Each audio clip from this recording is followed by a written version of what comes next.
lupa'y para akong inaalon at nalulunod sa batikos ng mundo, sa kung ano lamang kaya ko.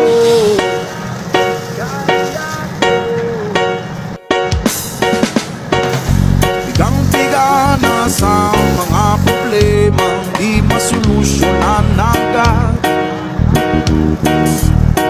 parang wala nang bukas. Pwede bang umiwas?